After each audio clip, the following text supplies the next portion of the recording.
शुभ भावों की चर्चा करते हुए आचार्य कुंद स्वामी कहते हैं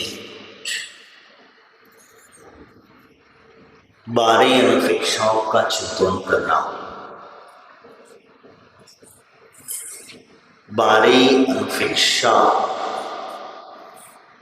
जिनके बारे में आचार्य भगवंत कहते हैं कि ये भाव हैं और ये भाव निरंतर हमारी भावनाएं भाना चाहिए, क्योंकि जब तक इन भावनाओं को नहीं भाएंगे तब तक हम संसार का परिभ्रमण हमारा छूटने वाला नहीं है, क्योंकि वैराग्य की जननी है। 12 भावनाओं को वैराग्य की जननी कहा है और जन्म देने वाली एक जननी इस माध्यम से हमें संबोधित किया गया है। हम इन 12 भावनाओं को डेली पढ़ते हैं, लेकिन वैराग्य किसी को नहीं आता है। क्यों नहीं आता है? इन 12 भावनाओं को हम डेली पढ़ने के बाद में हमें वैराग्य नहीं आता है। तब हमारे आचार्य भगवंत कहते हैं कि हम लोग जो है बहिरात्मा ही, हम सिर्फ बाह्य से क्रिया कर रहे हैं। मैं नहीं कह रहा हूं, नहीं तो कल के दिन तो मुझे पकड़ो, क्योंकि हम जितनी भी बाहर क्रियाएं हो रही हैं और जब तक बाहर की क्रिया करते रहोगी, बहिरात्मा बन करके रहोगी, तो तब तक वह कितने भी पढ़ते रहो। बाहर से जितना पढ़ना है पढ़ते रहो, बाहर से जितना जब तब त्याग करना है करते रहो।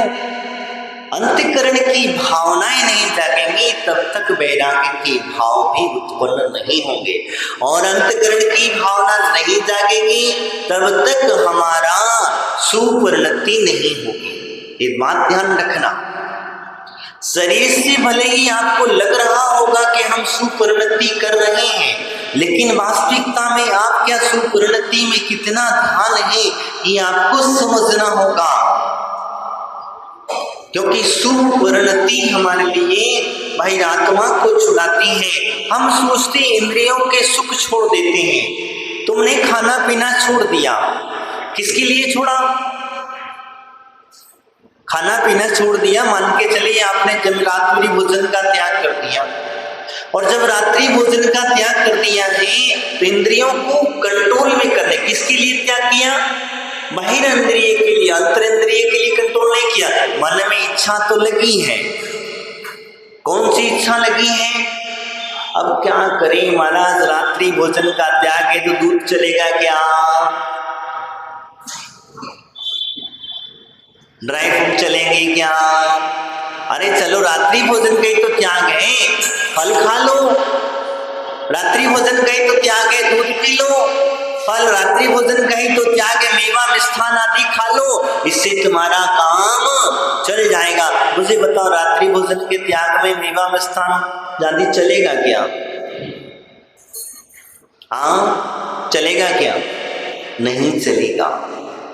रात्रि भोजन का त्याग इसका मतलब ये होता है आपने मात्र बाह्य इंद्रिय से किया है, शरीर के लिए किया है, तो आप कुछ भी करिए सब कुछ चल जाएगा, लेकिन आत्मा की विशुद्धि बढ़ाने के लिए किया है तो व्यक्ति का भोजन के प्रति ध्यान भी नहीं जाता है। ये आत्म विशुद्धि सुभावों की परिणति है।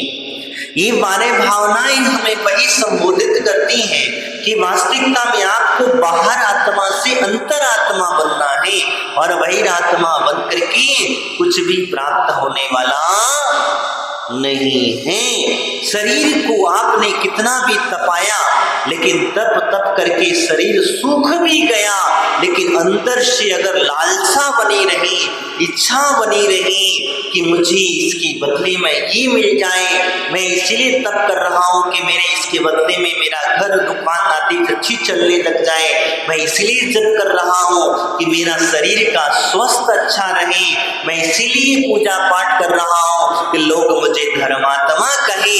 अगर ये लालसा मन के अंदर में है तो ध्यान रखना बहिरात्मा है, अंतरात्मा नहीं। क्योंकि तुम्हारी आत्मा की प्रवृत्ति आत्मा में नहीं रमण करने की हुई है। अभी तो मात्र बाहर है, बाहर जी रहे हैं, और जब तक बाहर जीते रहोगी तब तक बाह्य साधनों की आवश्यकता आपको बढ़ती रहेगी। बाह्य साधनों की आवश्यकता आपको पड़ती रहेगी, और जिस दिन तुम्हारे अंतःकरण में जीना प्रारंभ कर दोगे उस दिन तुम्हें बाह्य साधनों की आवश्यकता नहीं पड़ेगी। इसीलिए इसको जननी का उद्देश्य दिया गया। हमारे आचार्य तीर्थंकरों ने भी यही 12 भावनाओं का चिंतन किया, और जब चिंतन किया, कब चिंतन किया? जब उनके अंदर में वैराग्य की जननी का उत्पन्न हुआ, वैराग्य उत्पन्न हुआ। वैराग्य का कोई क्षण हमारे सामने घटित घटना घटी, और उसको प्रोत्साहन मतलब उसको मजबूत करने के लिए, उस वैराग्य को और तीव्र करने के लिए इन 12 भावनाओं का चिंतन करा। इसीलिए हमारे आचार्यों ने इस 12 भावनाओं की व्यवस्था बताते हुए कहा, ये 12 भावनाएं कौन सी हैं? तो आप सभी जानते हैं जिनके बारे में कहा जाता है अधीर भावना, अस्थिर भावना जिसको कहा जाता है। संसार स्थिर है, तुम जितने भी पदार्थ जितने भी द्रव्य देख रहे हैं स्थिर हैं, रुकने वाले हैं, पता है, लेकिन क्या करें महाराज, इनमें मजा ही नहीं आता, इनको जोड़े वगैरह काम चलते ही नहीं है। पता तो है अस्थिर भावना, अशरण भावना, संसार में किसी के भी शरण में चले जाना, क्या मिला? कुछ बचा? अशरण भावना कह दिया गया। एकत्व भावना, मैं अकेला हूं, अकेला ही जन्म लेता है और अकेला ही शरीर को त्याग देता। एकत्व अनंत भावना, संसार अनंत व्यवस्था को संसार की भावना, लोक की प्रमाणिकता बता दी गई। ये सारी व्यवस्था समझना। अनुसूची भावना और आश्रव संवर निद्रा धर्म और बोधि, इस प्रकार से 12 भावनाओं का चिंतन हम लोग करते हैं। करते कि नहीं करते? आप रोज पढ़ते हो, इन भावनाओं का चिंतन करते हैं। कहते हैं आप जब असुचि पहली भावना हमारी जब आती है, अधूर भावना जिसको कहा जाता है, वो कहते हैं राजा राणा छत्रपति हाकिम के अवसार मरना सबको एक दिन। क्या अपनी अपनी बात, फिर क्यों भैया संसार में पड़े? जब मरना ही है तो मरने से पहले कुछ अच्छा काम करना। क्या हुआ? मरने ही है तो मैंने जैसे कल आपसे चर्चा कर रहा था कि शरीर अस्थिरता है, इसी बात मरना ही है, छोड़ना ही है, तो हम किस कार्य को कर रहे हैं? शुभ को करना है या अशुभ? पुण्य कमाना है या पाप? ये बात समझ लेना। हमारे भाव शुभ में बना करके मरण करना अच्छा है या अशुभता में प्राप्त करके मरण करना अच्छा है? कौन सा अच्छा है? कौन सा अच्छा है? शुभ भावों में मरना अच्छा है या फिर अशुभ भावों में मरना अच्छा है? दुकानदारी करते करते मरण पसंद करोगी या घर की गद्दी पर बैठे बैठे पड़े पड़े आया और चलते बने वो मरना पसंद करोगे या साधु संतों के चरणों में जाकर के त्याग पूर्वक मरण करना पसंद करोगे? क्रम से त्याग पूर्वक मरना पसंद करोगे तो कौन सा अच्छा है? नहीं भैया, हम तो कहते हैं घर पे बैठे बैठे अच्छा है, आया अटैक दम बस पता ही नहीं चला। क्या हुआ? पता ही नहीं चला, सोते सोते नींद में निकल गए, वो अच्छा है। गद्दियों पर बैठे बैठे आया अटैक, कुर्सी पे बैठे बैठे पता चला कि नंबर उतारा हो गया, वो अच्छा है। क्यों? घर की माया जोड़ते जोड़ते पैसा नोट गिनते गिनते चला बसा। कई बार ऐसा होता, आया अटैक और पैसे गिनते हाथ में पैसे ही रह गए। बेचारे का आयु कर्म जहां समाप्त हुआ वो चलता बसा।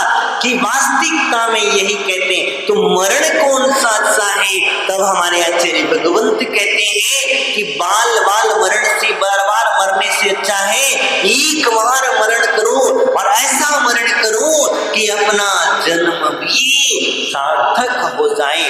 मर करके कितनी बार मरे, अनंत बार। आप कहते हो ना छेडाला के अंदर में एक श्वास में 8-10 श्वास, कितनी बार? 18 बार। आप जितनी देर में एक श्वास लेते हैं उतनी देर में आपने 18 बार जन्म और मरण को धारण किया है।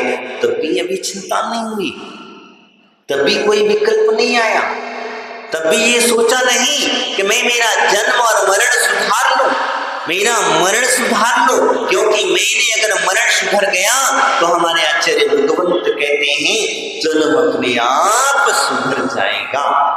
इसलिए इस स्वभावों की चर्चा करते हैं तो स्वभावों की व्यवस्था बताते हुए कहा है तो मरण सुधारने के लिए क्या करना होगा? तो कहते हैं भाई व्यक्ति को कुछ नहीं, अपनी अंतर आत्मा की भावना बनी रखी। अभी तक हमने संसार की भावनाएं भाई, अभी तक हमने घर गृहस्थी की भावनाएं भाई, अब घर गृहस्थी की भावना नहीं, संसार को दीर्घ करने की भावना नहीं, शरीर को हष्ट पुष्ट करने की भावना नहीं, अब तो मुझे मेरी अंतस्य आत्मा की भावना भानी है। क्या करना है? अंतस्य की भावना भानी है, अंतकरण की भावना भानी है, तो काम चलेगा, अन्यथा कोई काम चलने वाला नहीं है। आप सामायिक करते हो, आप प्रतिक्रमण करते हो, आप जाप आराधना करते हो, आप पूजा पाठ करते हो। मैं आपसे पूछता हूं, अगर एक बार अंतकरण से प्रतिक्रमण करके देख लेना, आपको समझ में आ जाएगा कि हमने सच्चा प्रतिक्रमण करा है। आजकल तो हमारे मंदिरों में नए नए पन्ने मिल गए हैं, ना कहूं मंदिरों में पन्ने मिल गए और हम लोग नए नए पन्नों को ले लेकर के बैठ जाते। किसी ने हृदय पे धर की भावना भाई कि हाँ मैंने ये 24 घंटे में इतने पाप किए हैं, विचार किया? नहीं किया। हम भगवान से कहते हैं भगवान जाने अनजाने में जो कोई दोष लगे उन पापों से हमें मुक्ति दो, क्षमा करो। अरे तुम जानबूझ के पाप करे जा रहे हो और फिर कह रहे हो कि जाने अनजाने में। किसी अनजान मन करके बैठे हो? बताओ। हम उन्हीं के समक्ष हम इनकी पूजा पाठ कर रहे हैं, पूजा पाठ करते करते भक्ति भावना भाते भाते हम वहीं पर हमारे विचार बदल जाते हैं और भगवान से कहते हैं भगवान मैं तुम चरण कमल का हूं, तब मुझे भक्ति भगवती से। भगवान से कह रहे हो कि भगवान तेरी भक्ति मुझे भव भव में दीजिए, और कर्म यहां से निकलते ही पता चलता है, दरवाजे के बाहर होते ही कैसे समझ में आता है भावों की व्यवस्था समझ। अरे मन में यहाँ कह रहे हो कि भगवान भक्ति भावों में दीजिए, और लेकिन यहाँ भावनाएं कितनी प्रबल हैं इस बात को समझना। तो मैं आपसे जो कह रहा था कि जब व्यक्ति का जन्म सार्थक करना है और मरण को सुधारना है तो मरण की व्यवस्था के लिए हमारे आचार्य भगवंत ने कहा मरण की व्यवस्था बताते हैं पंडित मरण, पंडित मरण, ऐसा मरण करोगी तब जाकर के आपका मरण सुधर पाएगा। और पंडित मरण क्या है? घर में रह करके पंडित मरण नहीं होता है। तुम जो मरते हो वो बाल बाल मरण, बाल मरण। बालक का जन्म होता है अज्ञानता से, और बालक जन्म लेने के बाद में ही बस क्या है बालपने में चला जाता है। तुमने आगे बढ़े नहीं, आगे समझा ही नहीं, पढ़ तो लिया, क्रियाकांड तो कर ली, लेकिन क्रियाकांड में जरूर फंसे रहे, लेकिन अंतस्य ज्ञान का प्राप्त नहीं कर पाया। हमने अपने अंतस्य में ज्ञान प्राप्त नहीं किया, क्रियाकांड में सिर्फ फंसे हैं हम लोग। मैं यही कह रहा हूं, तो यानी कि पहली भावना हमारी जो हुआ करती है अस्थिर भावना की भावना भाते हुए कहा यानी कि हमें मरना एक दिन। दूसरी बात का दल बल देवी देवता माता पिता परिवार, कौन सी भावना है? दूसरे नंबर कौन सी भावना? आसरण भावना। दलबल देवी देवता माता पिता परिवार, आगे क्या है? मरती बिरिया जीव को कोई न राखनहार। कौन राखनहार है? ये देवी देवताओं की तुम आराधना करते हो, माता पिता की इतनी सेवा करते हो, क्या जब मरते समय तुम्हें कोई बचाने वाला है क्या? कोई देव आएगा? नहीं आएगा। तुम भगवान की वृत्ति भी जाप कर बचाने आ जाए, आएंगे क्या? नहीं आएंगे। तो फिर क्या करना? नहीं करना। किन देवी देवताओं की बात करी है? जो तुम मिथ्या देवी देवताओं के चक्कर में फंसे रहते हो, उन देवी देवताओं की चर्चा करी है। सम्यक देवी देवताओं की व्यवस्था नहीं की, भगवान की नहीं बात करी है। नहीं तो तुम करेंगे कि अर्थ का अनर्थ निकालने बहुत जल्दी हो सकते हो। तुमसे कहा देवी देवता का मतलब कहीं तुम देवादि देव को मत लगा ले, इन्हें देवी देवता के अंदर में नहीं गिरा गया है। ये तो देवादि, इनके चरणों में तो ये देवता देवी देवता करके नतमस्तक होते हैं। तो इनके आगे इन्होंने तो अपना जीवन अजर अमर कर लिया है, इन्होंने तो मृत्यु को भी जीत लिया है, क्योंकि ये शरीर को अपने आप छोड़ करके चले जाते हैं, शरीर का त्याग करके जाते हैं। शरीर इन्हें छोड़ करके नहीं जाता, शरीर इन्हें छोड़ नहीं पाता। अगर ये इच्छा कर ले कि मुझे अभी और जीना है, तो शरीर की ताकत नहीं है इनके शरीर को छोड़ करके चला जाए। आयु कर्म की ताकत नहीं है कि आयु कर्म जो है इनको रोक ना पाए, वह भी उसे भी बढ़ना पड़ेगा, लेकिन ऐसा होता नहीं है। वो अपने प्रकृति के जो अपने नियम है उस नियमों में बंधे हुए हैं। उन्हें पता है इससे पहले कर्म अपने से छुड़ाएं, अपने शरीर को इससे पहले हम उस शरीर का भी त्याग कर देते हैं। कहने का तात्पर्य मेरा यही है कि वास्तविकता में माता पिता आदि परिवार आदि जो है इस सब कुछ हमें यही की यहीं पर छोड़ करके अक्षण भावना आदि के माध्यम से हमें संबोधित करते कहा। आगे कहते हैं दाम विदा निर्धन दुखी कृष्णा विषधनवान। क्या हुआ?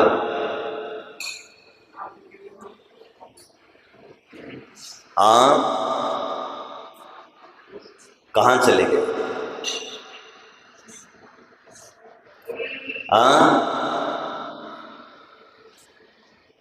दाम विना निर्धन दुखी तृष्णा विषधनवान नहीं है?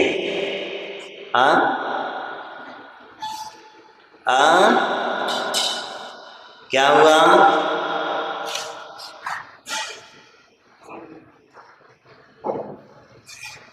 इस दाम के बिना कौन दुखी है?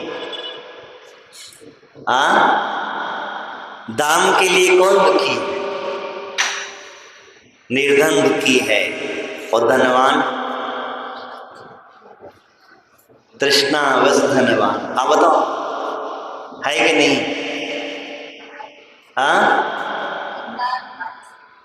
कहीं न सुख संसार में सब जग देखो ठान। संसार की सुख संपदा की बात करते हैं तो जब वास्तविकता में कहते हैं कि जब निर्धन दुखी है तो तृष्णा के वश होकर के धनवान दुखी है। इसीलिए तो कहता है, आप बताओ यहाँ पर जितनी पूजा अभिषेक करने आए थे कितने लोगों ने पूजा करी? जितने अभिषेक करके गए उतने में से आधे लोगों ने भी पूजा नहीं करी, और जितने लोग पूजा करके जाएंगे उसमें से कितने लोग स्वाध्याय करेंगे? उसमें से भी 10% लोग। जितने लोग स्वाध्याय की बात करेंगे कि साधु संतों की सेवा गुरु उपासना कर देंगे, कितने लोग करेंगे? संयम की जब बात आएगी तो कितने लोग करेंगे? तप और त्याग और दान की जब बात आएगी तो कितने लोग करेंगे? तो ये वास्तविकता में कहा जाता है। तो तुम जो पूजा कर रहे, जो अभिषेक कर रहे थे, वो व्यक्ति अभिषेक किस लिए कर रहा था? निर्धन था धनवान बनने के लिए, और धनवान था जो अपनी तृष्णा की पूर्ति करने के लिए। अब हम यहां कह दें कि कल से भगवान का अभिषेक ऐसे ऐसे चीजों से कराया जाएगा और इसका परिणाम ये मिलेगा। अक्षय तृतीया आ रही है परसों, क्या परसों अक्षय तृतीया, कल है क्या परसों? परसों है ना। विशेष अभिषेक रखा गया है। तो इन्हीं कहने का तात्पर्य मेरा जो तृष्णा जो है इसी से पहचान में आता है, इंसान की पहचान समझ में आती है, उसकी भाव समझ में आते हैं कि वास्तविकता में, बुरा मत मानना मेरी बात को, मैं तो जो सत्यवाद, क्योंकि ये होता क्या है इसी से समझ में आती है कि वास्तविकता में कि भगवान का सच्चा भक्त है कि मात्र अपनी तृष्णा की पुष्टि करने के लिए भगवान का अभिषेक पूजन करने आया है। वो सिर्फ मात्र अपनी तृष्णा की पूर्ति करने के लिए भगवान की समक्ष पूजन करने के लिए आता है, बाकी की किसी के कार्य से कोई लेना देना। और जैसे तृष्णा की पूर्ति नहीं करना है उस व्यक्ति को कभी भी ध्यान रखना, वो ये नहीं देखेगा, घड़ी का समय नहीं देखेगा, वो अपनी दुकान की चाबी का चिंता नहीं करेगा, वो अपने ऑफिस जाने की चिंता नहीं करेगा, अपने बच्चों की चिंता नहीं करेगा। क्यों? क्योंकि वो जानता है क्योंकि ये मुझे अशुभ का कारक बनेंगे और मैं जितनी देर तक मंदिर में रहूंगा, पूजा पाठ करूंगा, भगवान की भक्ति स्तुति आराधना करूंगा, उतनी देर तक मेरे सुपरिणाम बने रहेंगे। और जब सुपरिणाम बने रहेंगे तो मैं पुण्य का संचय करूंगा, क्योंकि कर्म नजरा नहीं होगी। कर्म नजरा करने के लिए तो त्याग के मार्ग पर बढ़ना पड़ेगा। यहाँ तो सिर्फ परिणामों की शुभ और शुभ के साथ में पुण्य का संचय है। ये जो कुछ भी है आप अपना पुण्य बढ़ा रहे हैं, इसीलिए इस पुण्य को व्यर्थ में मत गंवाना, आप ये तृष्णा के चक्कर में मत फंसा देना। आप इतना बड़ा पुण्य है, इस पुण्य को एक छोटी सी धन के लालच में आकर के उसमें व्यर्थ मत गंवा देना, क्योंकि आपका पुण्य अगर प्रबल होगा तो वह धन तो आपके पीछे पीछे अपने आप भागने लग जाता है। पुण्य आत्मा जीव जिधर भी चला जाए, जहां भी चला जाए, उसके पीछे पीछे सब मिल जाता है। पता मिलता कि नहीं मिलता? भगवान महावीर स्वामी, भगवान आदिनाथ स्वामी जितने भी तीर्थंकर हुए, वो जिस दिशा में गए उस दिशा में उनको कुछ मिला कि नहीं मिला? रामचंद्र जी को वनवास कर दिया गया, तब भी ऐसो आराम से रहे कि नहीं रहे? रामचंद्र जी को वनवास हो गया, तब भी उनके पास में किसी चीज की कमी रही? रही क्या? कोई चीज की कमी रही? तब भी लोग उनको आकर के नमस्कार करते थे, तब भी लोग उनके चरणों में चरण वंदना करते थे, तब भी उनसे कहते कि आप ही हमारे राजा हैं, आप ही हमारे स्वामी हैं, हमें आज्ञा दीजिए। लेकिन फिर भी वो अपनी आज्ञा नहीं देते थे। चक्रवर्ती जिस दिशा में चला जाता है वहां देवी देवता भी, जो देव देवता होते हैं, वह भी आकर के चक्रवर्ती के चरणों में नतमस्तक हो जाया करते। अरे मलिक से खंड जिसमें कहते हैं, वैसे वहां के मनुष्य भी जाकर चक्रवर्ती के चरणों में झुक जाते हैं। तो कारण क्या है? ये पुण्य का ही प्रताप है। इसीलिए पुण्य के भाव की व्यवस्था बताते हुए कह दिया गया। वास्तविकता में कहा, तुम्हें आपसे जो चर्चा कर रहा था कि 12 भावनाओं की चर्चा कर रहा था, ये शुभ भाव है और शुभ भावों की व्यवस्था बताते हुए हमारे आचार्य भगवंत कहते हैं कि वास्तविकता में हम जिन चर्चा में संसार में फंसे हुए हैं, इन अशुभ भावों में फंसे हुए हैं, इन अशुभ भावों में जब तक फंसते रहेंगे तब तक संसार ही दीर्घ होगा। क्या होगा? संसार ही हमारा बढ़ेगा। संसार घटने वाला नहीं है और संसार को घटाना है तो पहले हमें बाह्य क्रिया के साथ साथ में अंतरंग की क्रिया करनी होगी, तब हमें समझ में आएगा। तो मैं आपसे जो चर्चा कर रहा था कि हम भगवान के विषय पूजा अर्चा करते हैं, तो पूजा अर्चा करते समय कभी भी अपना मतलब मत रखना, स्वार्थी बन करके भगवान की पूजा मत करना, क्योंकि भगवान की पूजा स्वार्थी बन करके करोगे तो कार्य की सिद्धि तो हो जाएगी, क्योंकि उनके पूजा के प्रताप से ऐसा नहीं है कार्य हाथ जाओगे, लेकिन इतना जरूर है कि वह शरीर को प्राप्त करेगा, शरीर की सुख प्राप्त कर लेगा, लेकिन अंतस्य आत्मा का सुख उससे प्राप्त हो